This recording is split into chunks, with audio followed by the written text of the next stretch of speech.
Good morning. This is Kevin, and this is our show's Life on Purpose. And we have so much information to get to today. I'm going to jump right into this because we are going to be talking about disaster relief and peer support in a desperately impacted environment. And I have two guests. They have been certified peer supports and community health workers. I'll get to their bios in a teeny bit here, but let me start into the theme of the show today. Our community is still feeling the impact of Hurricane Helene, and we hope that everyone tuning in is safer, and has access to the resources they need. I recently was just confined to my neighborhood for about 3 weeks. I couldn't even get out of my neighborhood, and I have a lot to add. Again, from my perspective, we have a macro view of somebody that's working in community out into the rural areas, and we have somebody who's working in their community, almost like backyard stuff. And again, we're going to talk about this from a peer support perspective. We're going to be discussing the vital role that peer support can play in helping our community heal in the aftermath of a natural disaster like Hurricane Helene. Now, what's funny is that I've been in wartime conditions, and I've not experienced trauma or awakening of trauma like I have from this last 4 weeks. It's a learning experience, and I'm processing as I go, and I'm learning as I go. And the two people sitting with me have been really, really helpful for the community at large. As I said, I mentioned certified peer support specialists. We are people with using lived experience in our recovery, whatever that's from, usually a substance use issue, behavioral or mental health. And again, there's also the community health worker's perspective of giving back to a community that either you grew up in or you've made it your community, your family. So Sunrise Community for Recovery and Wellness is a local nonprofit completely staffed by certified peer support specialists. And again, we use our experience to provide authentic support and resource connection and education to people. It's really hard to beat that idea that you've been there and done that, and somebody will pick up on that, even if it's a tiny thread to follow. It's a great modality, and I've been practicing peer support for probably 20 years now in some form or another. So crisis response and peer support after a disaster. This is new to me, and I will get our guests' opinions about how new it is to them. Peer support can play crucial roles in helping individuals and communities recover. They operate in fundamentally different ways. Crisis response is typically immediate, focused on immediate essential services, medicine, food, shelter, safety, often delivered by emergency responders, healthcare professionals, and government agencies like FEMA. It addresses the urgent physical and emotional needs that arise in a chaotic manner after a disaster. Peer support, as it's shaping up now after a disaster, takes a more long-term approach. Peer support specialists, drawing from their own lived experiences, often provide emotional guidance, a sense of empathy, a sense of connection that fosters healing. While crisis responders may focus on the immediate survival and stabilization, peer support emphasizes ongoing emotional resilience, community rebuilding, and the restoration of hope and normality, or some sense of normalcy. This type of support extends beyond the initial response phase. Again, we're looking at a long haul here, probably over a couple of years period, not just once we get the immediate things patched up, then what? And that's what I'm looking at too. Again, this is an open-ended question for me. This is unexplored territory, and I hope we can do some exploration today and help out our audience and people who are in need of support. Let me introduce our guests. We have Kate and Kay. Did I say anything else? Both are colleagues. I've known both of them for Kay in particular for several years. Maybe 11 or 12. I think it's been since 2017. Okay. Yeah. Seems like an eternity. Yeah. I think I met you originally doing Smart Recovery. Yeah, when I started with the Study Collective is when we met.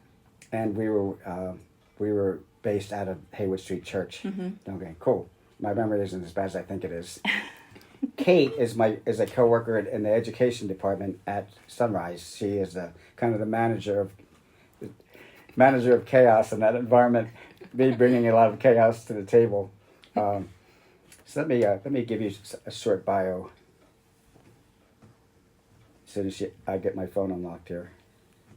So Kate is a person that no longer has chaotic relationships with substances or people.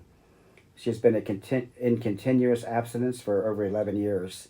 She loves working for an amazing nonprofit, Sunrise Community for Recovery and Wellness in Asheville. She's a peer support specialist and is passionate about helping people along with their wellness journey. And as training coordinator for Sunrise and peer support training, she enriches people's lives and education along with supporting peers in the Sunrise Community and in the drop-in center and the community at large. Kay, here we go. I'm handling this well, right? I've been out of practice for, I missed a couple of shows due to illness and due to an emergency. So this feels like being home again, sitting in this seat. All right.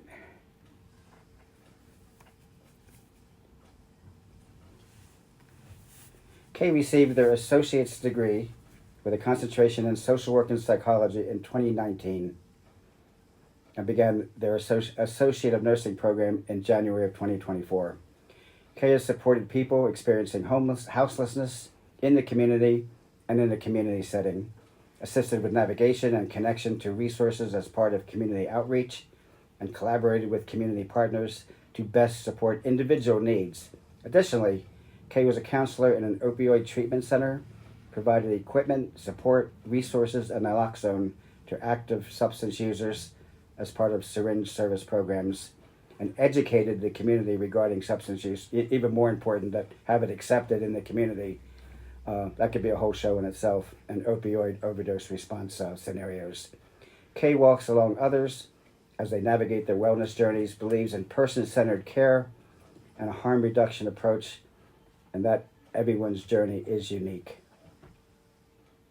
Kay is on the board of directors at Sunrise Community for Recovery and Wellness, is a North Carolina certified peer support specialist, a community health worker, certified nursing assistant and recovery coach with training in mental health first aid, harm reduction best practices, and overdose prevention responses. That's a handful, you two. Thanks, two Kevin. are a handful. Let's get to some questions. And again, feel free to expound as long and deep as you want to expound on. So, we know there's a difference between crisis response and peer support, or if we don't, we're finding out very rapidly. I am. Crisis response is about providing immediate attention for basic needs, and the other is about building longer-term relationships and support, or even short-term support. What role do you feel peer support plays in collaboration with first responders and emergency services such as EMTs, National Guard, mutual aid, and nonprofits? Ooh. Yeah, that's a... Do you want to answer that one first, go Kay? first. Take your Oh, time, okay, yeah. awesome. Yeah, so when the storm first hit and I started going out there to help people, one of the big things I was saying is that I already have the skill set, and all I'm doing is taking it and retooling it for a disaster. It felt very similar in a lot of the things that I was doing, but also a little bit more because I was looking more at just what people needed in that moment to get by. But then again, when you look at peer support, that's really a lot of times what peer support is. Okay. Yeah, I found in going out in the community that, kind of similar to what Kate said, it was a matter of helping folks navigate resources was a big part of it, which is a big part of being a peer support, right? We've been in this community. We know the resources. We know how to get to them. And also providing some emotional support as well. But I find that when folks are not getting their needs met, their initial needs, it's a little bit harder to tap into that emotional So aspect. you were going out into the rural areas, though. Weren't you going to Burnsville or Barnardsville? I went into Swannanoa. Okay. I lived in Swannanoa for about a decade. So when I saw what was happening in Swannanoa, I wanted to go in and see how I could help. So a lot of my assistance was in the Swannanoa area. So I don't want to use triggering language, but what was that like to look at that community when you got there? I mean, let me frame that because I hadn't been out. I got out like a week, 2 weeks ago. Yeah. And I went down Biltmore Avenue. Super familiar. It wasn't familiar anymore. It was, I went, where's everything? Right. I was stunned. Yeah. I also had a cat emergency, so I'm dealing with that. And I'm trying to drive at night, driving around obstacles. I was in the Middle East, and it was reminded me of being in the green zone in Iraq. But yeah. Yeah, so when my partner and I, we actually went out a few days after everything occurred, after we checked on people that we knew to the best of our ability, right? Because we couldn't really use our phones. The internet was down. That presented its own issue. And the best way I know how to describe it without like getting in the weeds with it, it was almost apocalyptic. Like you see apocalyptic movies. And that's my only reference because I've never been in. As opposed to biblical. If I heard biblical one more time, I was going to scream. I'm sorry. Nothing against space systems. Yeah, I mean that was my frame of reference. Was I've seen movies where you see things like this occurring, and it was similar. We were driving around trees. Things were in the road. This was before they had cleared the roads out. Yeah. What about your backyard? How did you feel? For me, I felt very lucky, but honestly, driving through the neighborhood, you could see some people had made it okay, but, you're looking at 90% of the people that had some serious damage to their houses. And I even said that to my husband. I was like, this feels like I'm in a post-apocalyptic movie right now. Yeah. So kudos to Kate's husband who came to my neighborhood and looked around and said, hey, what do you need? So, yeah, I was super impressed. And you saw my neighborhood. Oh, my gosh. The land of splintered trees. Yes, and like, what, you had mudslides, and, it's just wild. If the wind had been blowing the other way, clockwise or counterclockwise, and away from the house, that's what saved us. Yeah. Because everything else came down. Yeah. What challenges do you encounter in providing peer support when basic resources like housing, food, communications are disrupted? What do you go to? What's your go-to? So kind of what I think has been touched on a little bit, and that I spoke about just a minute ago, is that it's really hard for folks to get down into their feelings and like what they're really experiencing when their basic needs of housing, food, water are scarce or hard to locate. So I feel like a lot of the initial work was connecting folks with resources, but as we continue on with this, because like you said, Kevin, it's going to be years before we really get to not some sort of normalcy, but some sort of sustained normalcy. That's when I feel like we're going to really get into how people have been mentally and emotionally impacted by this on a deeper level. How about if folks are already houseless? Right. I can't imagine their response to, we're already in it, and now we're in it even more. Right, right. Any experiences?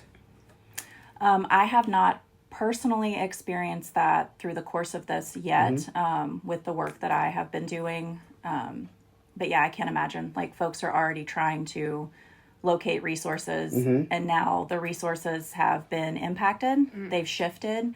And with communication down, right? Like I said, we didn't have internet. A lot of folks will get on social media to find resources. We couldn't really text or call each other. So I can't imagine also being houseless and isolation. trying to, being houseless and trying to navigate shifting resources. I think the isolation part impacted me the most because I've always had my community. I could call Kate. I could call somebody at Sunrise. I couldn't call anybody. Couldn't barely get a text out. We couldn't even text. No. This constituted a complete reorganization of my survival and trauma patterns in the last going on 6 weeks now, and I'm still going through it. It was bizarre because the power came on last week. And I'm standing in front of my electric stove with my Coleman stove sitting on top of it, lighting it, getting ready to cook an MRE.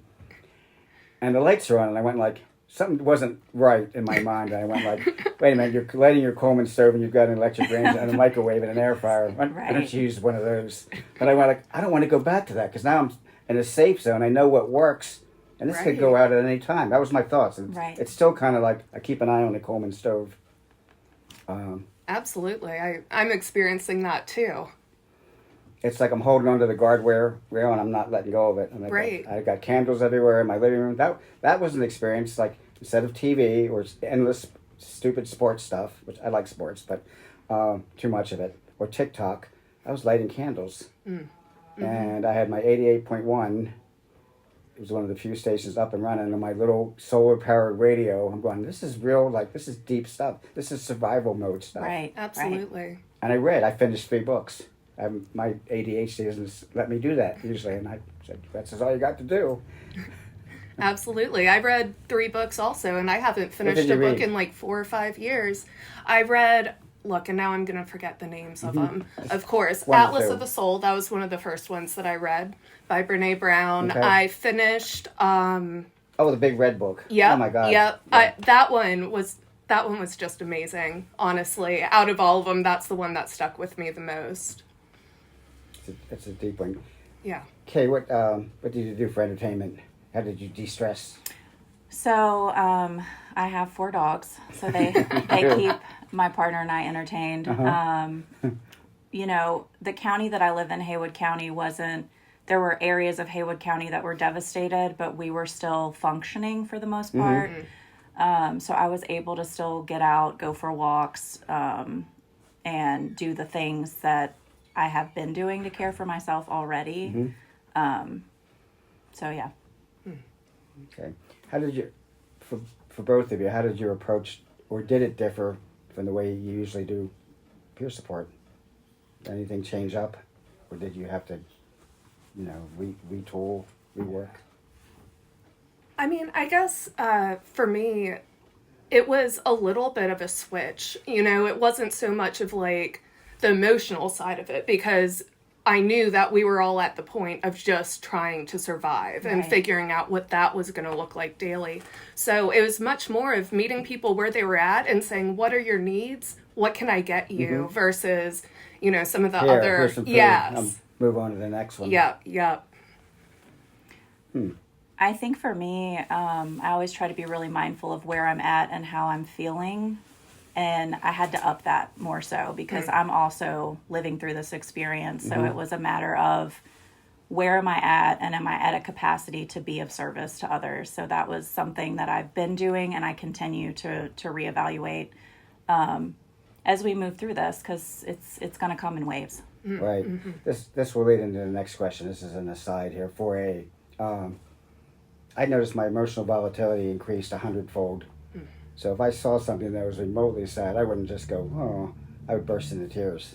Or I would fly into a rage.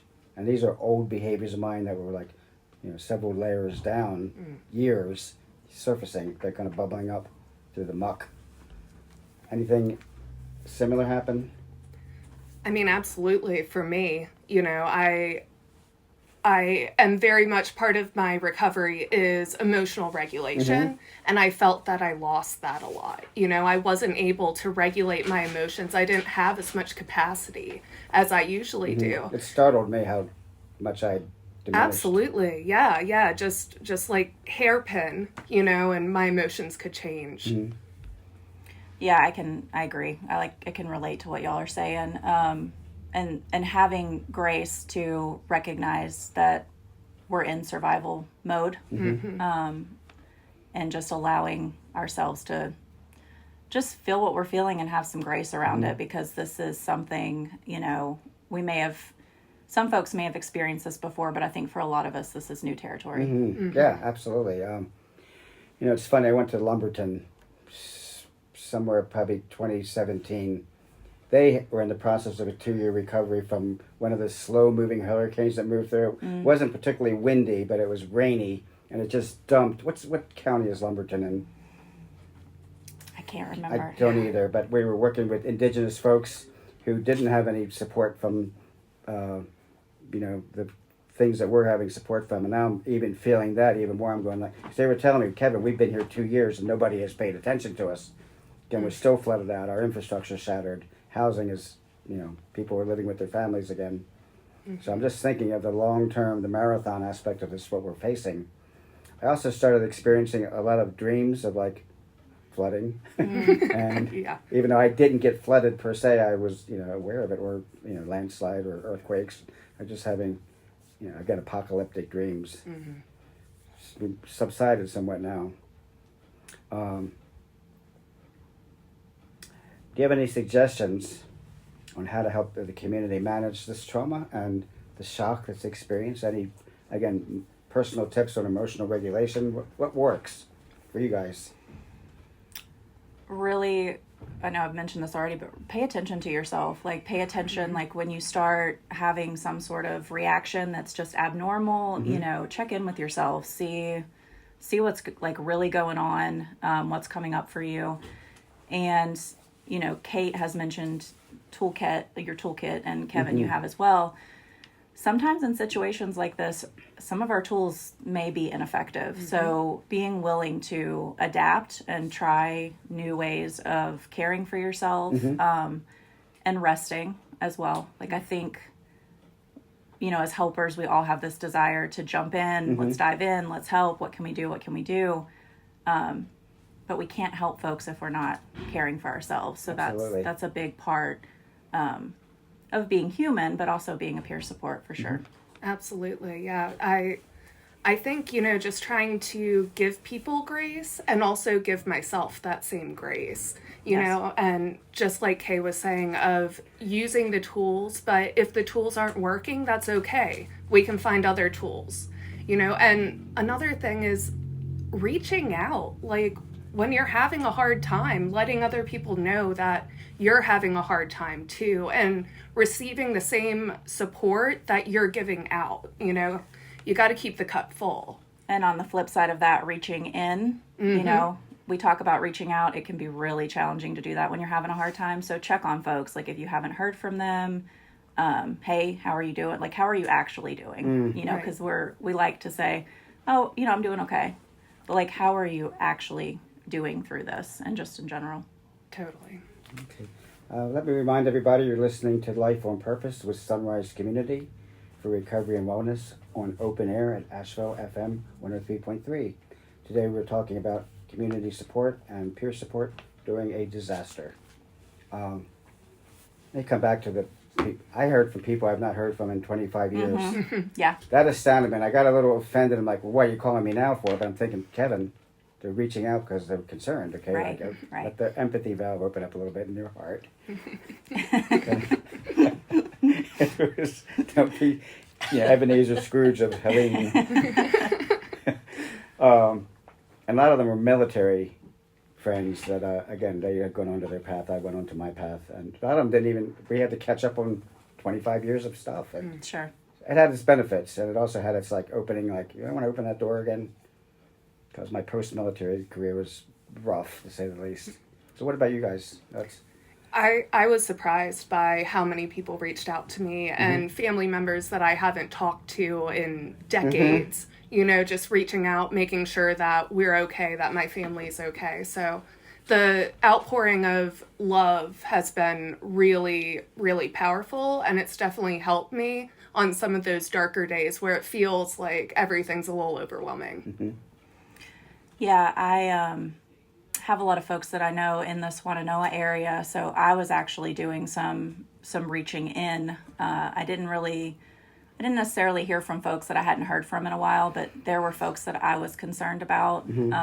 So I ended up actually going into Swannanoa to do a wellness check because no one had heard from this individual and their family, and they were safe and they were okay, but they didn't have any power, water, or a way to communicate out like we've talked about. So, there was a lot of checking in with each other. Are you okay? What do you need? What's going on?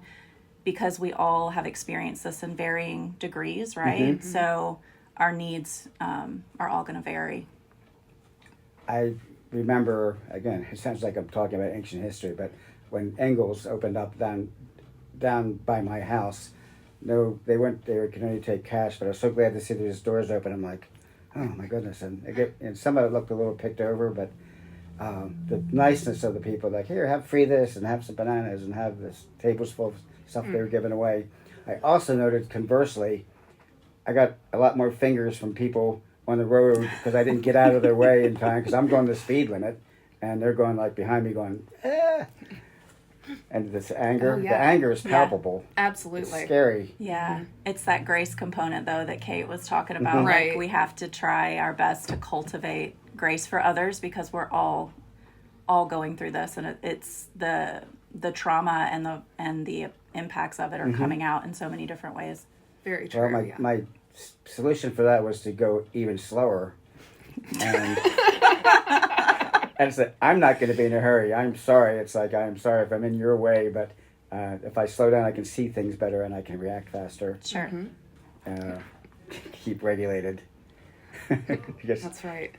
it was bizarrely not funny, but that night that Helene hit, it was a Wednesday or going on Thursday. I went out in it, and I went like, oh, it's just raining. I went to get cat food, something I did not need. I'm just going to take a ride down the street. And I got caught in it, and the roads are starting to flood already, and I'm going, this is super dangerous. I have made the worst decision of my life, and I'm not even like halfway there yet. So I got there, went in, drenched because I didn't have an umbrella, came out, and then drove home. I was literally going through a foot of water already. Right. Water. Oh my gosh. Yeah, just these random memories that pop in.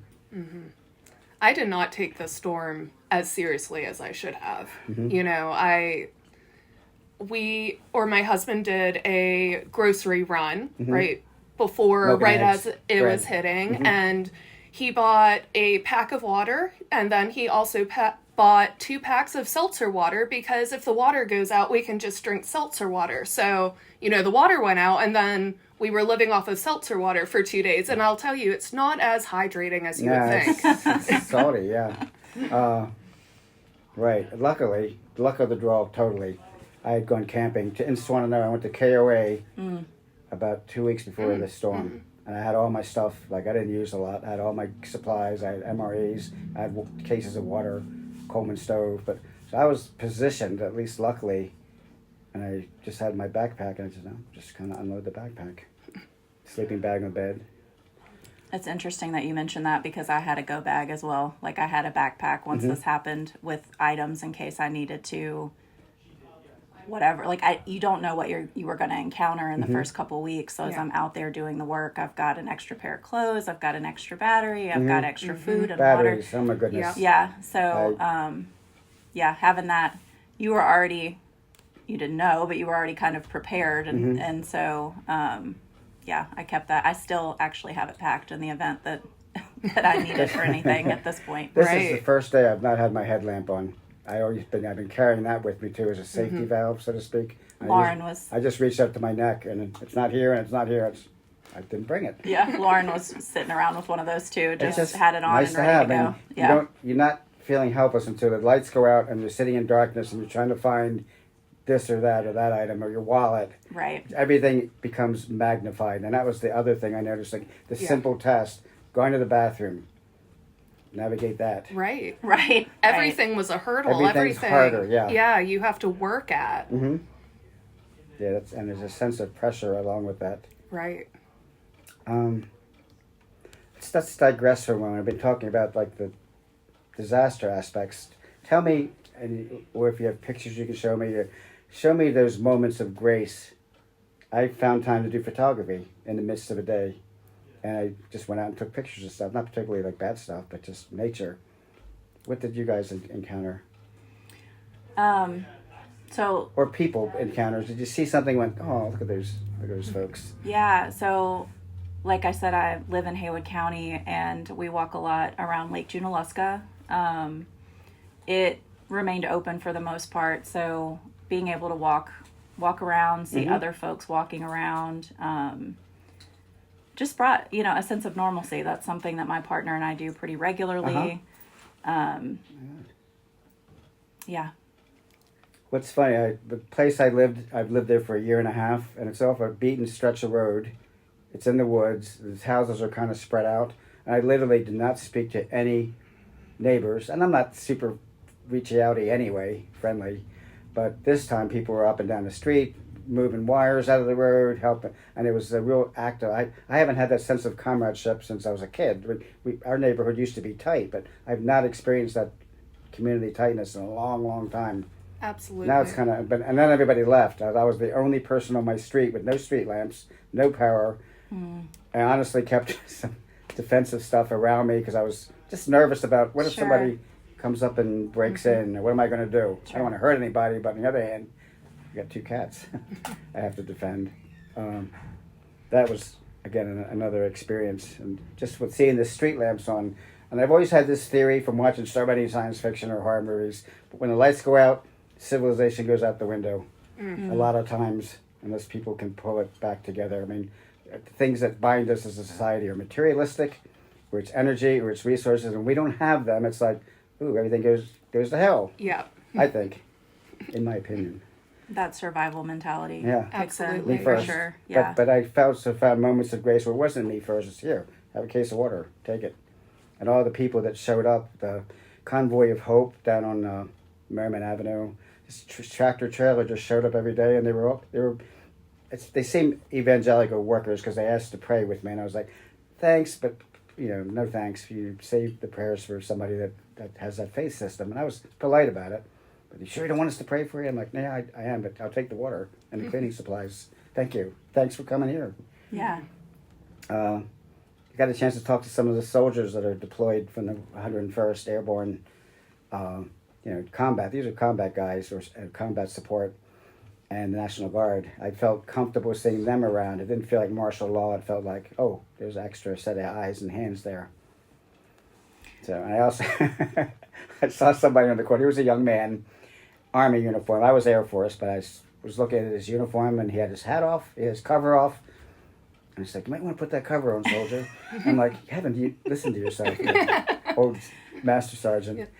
But for his benefit, he just was just kind of standing there, and I'm going, oh, okay, when you're representing an organization. Yeah, the community. One of the things that made me the most emotional was the community coming together. And when I was doing some work with an organization out in Swannanoa, I was doing work alongside people from South Carolina, Ohio, Pennsylvania. People were showing up from all over the place. I know, like, what can we do? What do you need? And that for me was one of the most impactful experiences, was just not only our mountain people coming together, but just from all over the United States. And then at one point, as I was driving through Swannanoa, there were Canadian linemen. Wow. So we've got folks coming from Canada, repairing our light poles and our lights in our community. So that's really powerful. Absolutely. I know, because we consider, again, our mountain enclave like pretty self-sufficient. Like, well, we don't need help. We're pretty able. Right. Nice to have the help. Any other moments from along those kinds of thoughts? Anything that still is resonating with you? When I was helping my community, or when I've been out actively doing supply runs, the first couple of times people were a little bit hesitant as we came up, but when they saw us coming up regularly, it got to the point where the kids actually saw your car pull up and they'd run out and they'd be all excited because they knew you were bringing stuff. And, just like those little moments of being able to see joy on someone's face was really, really powerful. Yeah. How do you balance your own mental health and emotional well-being while supporting others during something like this?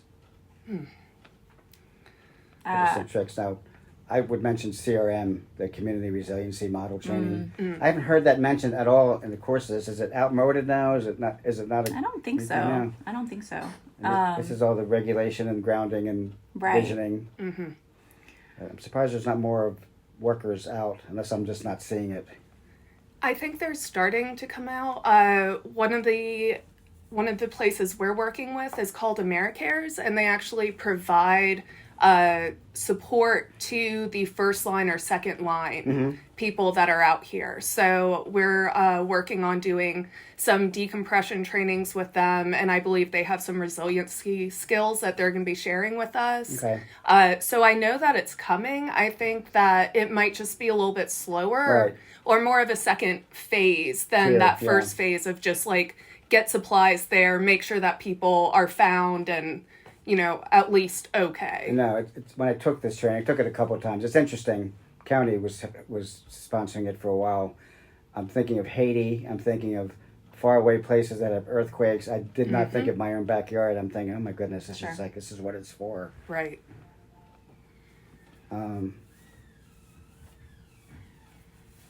Who's been helping you guys? I've sent you guys a lot. Who's your supports? My family. So I do have a family member that lives not too far away from me, but most of my family is out of state. So I've gotten a lot of support from them, which I really appreciate. It's kind of a double-edged situation because they can't quite know what's going on here, which I'm grateful for that they're not experiencing this.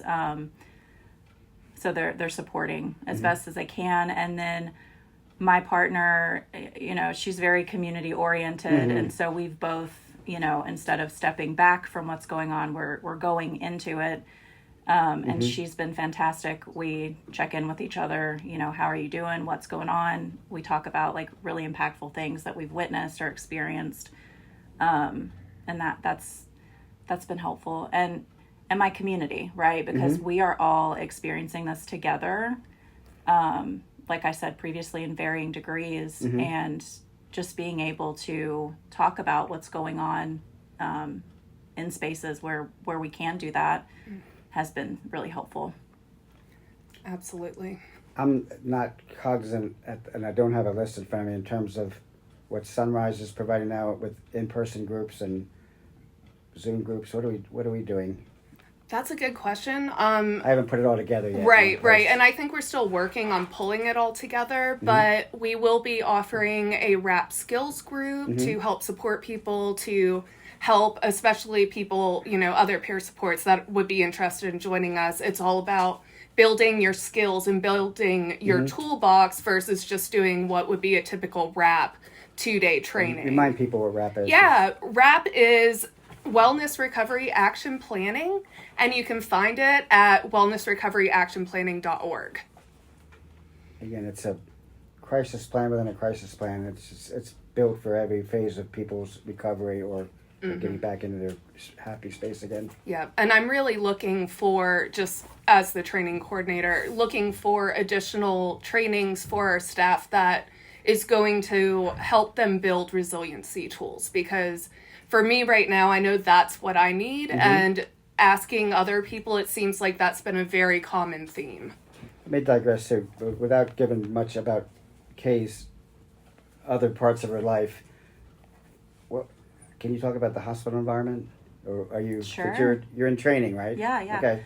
Before I do that, I want to add that Sunrise has their Helene Survivor Support Group. That's right. That's Yes. Yes. Yeah, and I actually attended that, and I found that to be very helpful. And it's what is it? Tuesdays. Help me out, Kate. Tuesdays at 12:30 to 1:30. Yep. That's right. At the drop-in center, which you're going to have to give the address. Yeah, that's a 209 Tunnel Road in Asheville, North Carolina. And give a website too. Oh yeah, and then our website, you can find all of this information at sunriseinasheville.org. Cool. Yeah, so going back to your question, Kevin, the hospital initially was experiencing the same issues that the community was experiencing. So I was not working at that time. Like I'm in the middle of getting my nursing degree, as Kevin mentioned, and our school kind of just halted until recently. And when I was able to finally get in and work a shift on the floor that I work on, there was some normalcy that had come back, but you know, you had medical professionals staying overnight when everything first happened. They were locked in for days on end. trying to navigate the water situation because you want to keep your patients safe. You have to have water. You have to be able to care for them. And then there was a facility, I believe it was out in Marion, that provides IV fluids, and that was hit. And so we've got an IV fluid Backup shortage. shortage. So the hospital system, made it through, but there were MREs that folks were eating. There was limited water. I think the hospital's still trucking in water. So yeah, just adapting and moving as best as they can to continue to care for folks. Right. I also worked for Mountain Area Health Education Center, MAHAC. The main campus is on Biltmore, and they deployed since that campus was closed because of all the power issues and water. They deployed to other parts of the community. All my friends who were health providers in different capacities.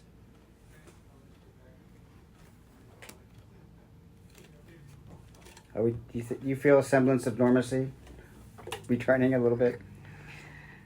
Ish. Yeah. I mean, the best way I know how to put it for folks that are listening that maybe aren't in this area is like you can drive down the road and everything looks normal, and then you turn a corner and it's not. Yeah. It's not. And so it's kind of like, yes, maybe, kind of. I mean, school has restarted for folks. Most folks have been able to go back to work in some capacity, potentially.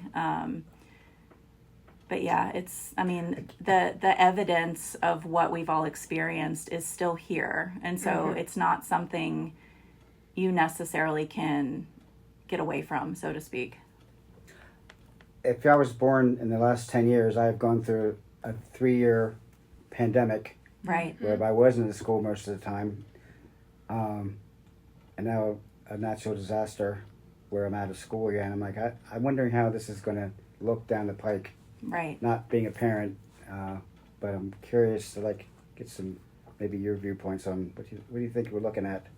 What are the long-term mental health impacts, and what's our substance use prognosis? That's such a broad question, It really is, and it's multi-tiered, yeah. Because folks, we're all different, and we all handle things differently. And so, I mean, depending on folks' ability to heal from and cope with what's occurring, it could look okay, or it could look pretty catastrophic. So I think it just depends on whether or not folks are caring for themselves and have the mental health resources that they need. So what mental health resources do we have that are go to? I don't have my list in front of me, but what would be a short list? Who could? You mean local? Yeah. Is BHELC open? Yes. Okay. I don't know what their hours are, but the behavioral health urgent care is what Kevin's referring to. You have to check it every week. It does vary, yeah. It varies. So that's sometimes it was 24/7 or it was 8 to 8. It's a walk-in clinic. It's on 356 Biltmore downstairs, where people can get some mental health counseling right there, or they'll get you to someplace that can help down the pike. You can stay there for a bit too.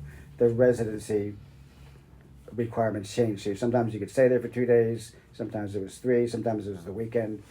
Peer living room open? I haven't been back there. I think so. Yeah. I'm getting yeses. I believe so. Same place, different. Do a right turn instead of a left turn. Yep. And you get downstairs. All Souls Counseling is operational. Yep.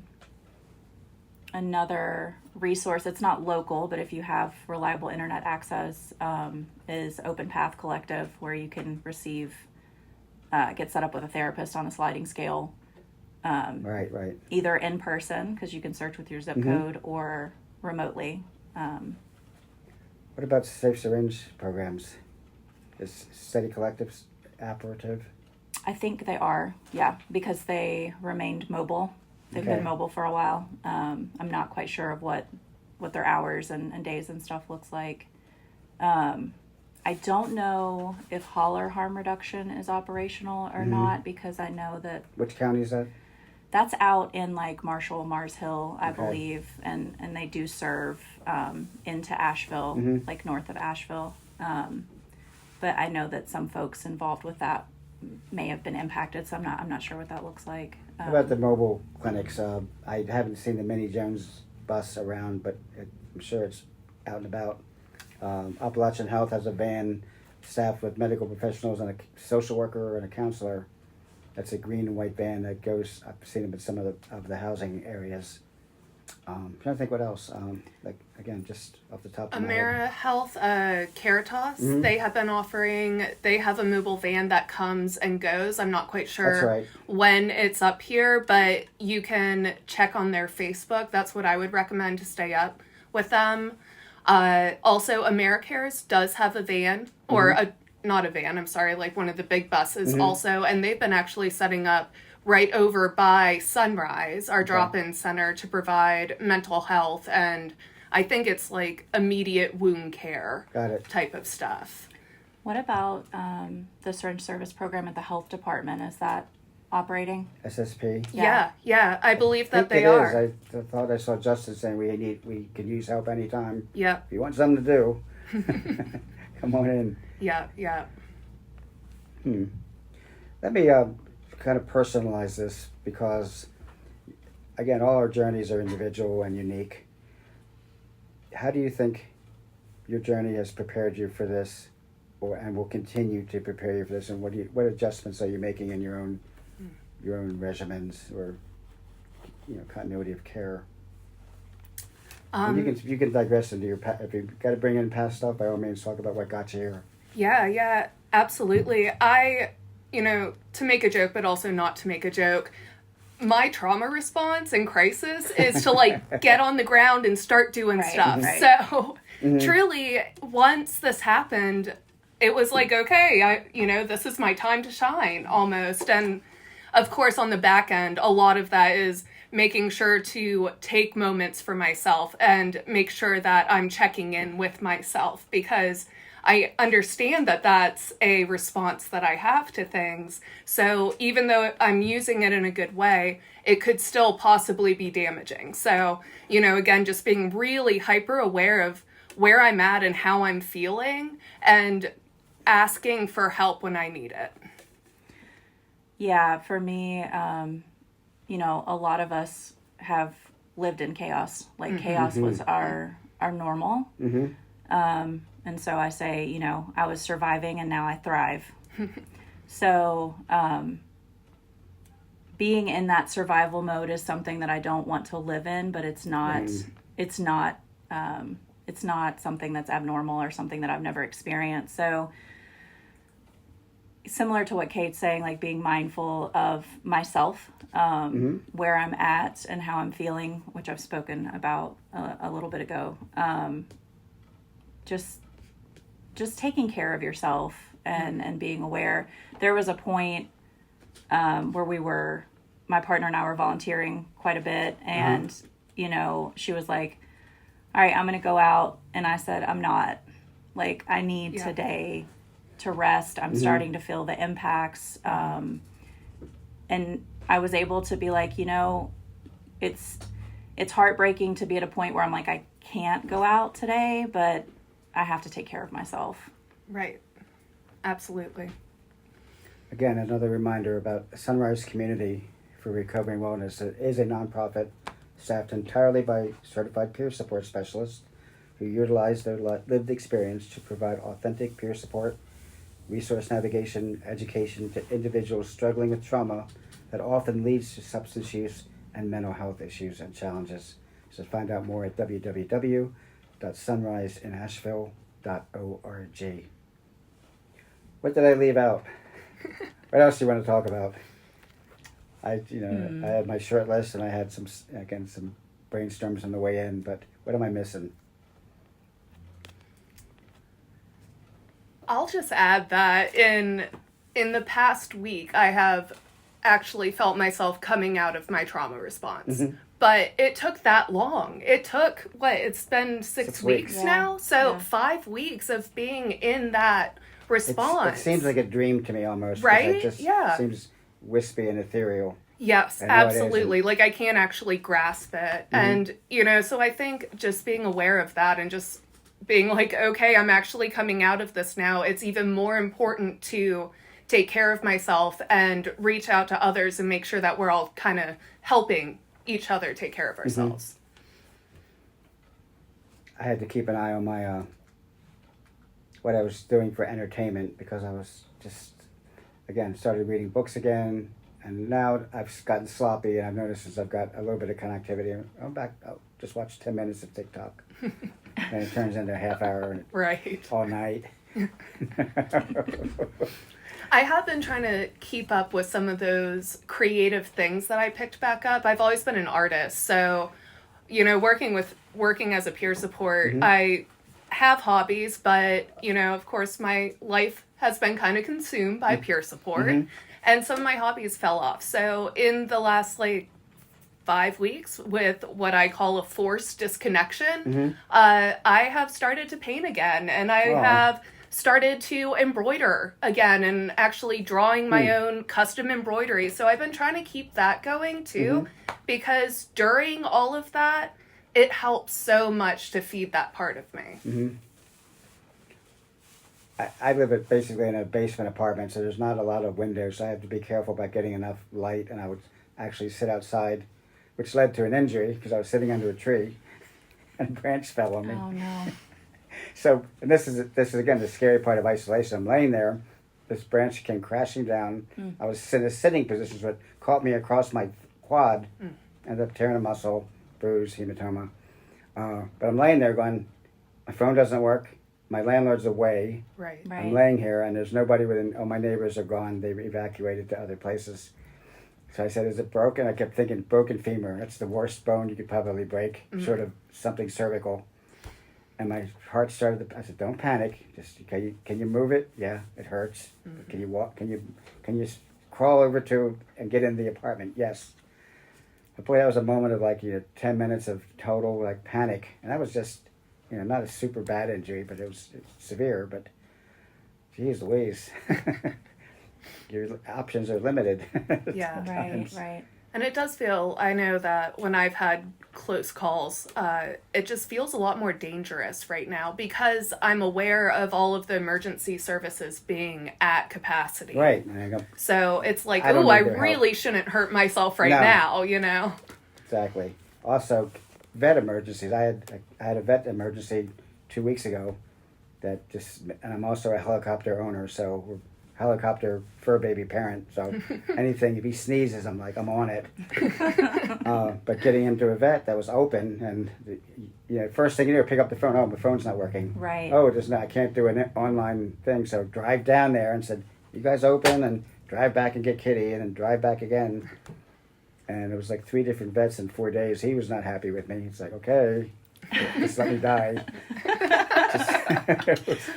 Well, and there were veterinary. And you have fur babies too. Yeah. Jeez, There were Yeah, veterinary services that were open and operating, but again, it was that aspect of where are they? I can't get on my phone and locate it. I can't call. So it's the vets were trying to get out to folks, but knowing where they were at was a little problematic. Yeah. And Amazon. Let me touch on Amazon. I'm rolling my own eyes at myself because I am appalled at my shopping habits, that I am so lazy. Yeah. That I need a pair of fingerless gloves. Boom. I need liners for my air fryer. Just the most incidental stuff, and it was taken away from me. Yeah. A lot of my Kindle stuff is online. I couldn't get to Kindle until the library opened up their internet site, and I'm driving down at 6 o'clock in the morning. I'm down to North Asheville Library looking at my laptop. So we want to continue these kinds of conversations through our next couple of iterations. So I think we want to get Lauren in here, and we want to get Zach Penland maybe together, because can combine that brain power and keep talking about this, because I say watching this stuff evolve, it's a learning process. Let's all take notes and reconvene and say what we can do going forward. Absolutely. And again, check us out at sunriseinasheville.org. We're here to help. Take care. Be safe.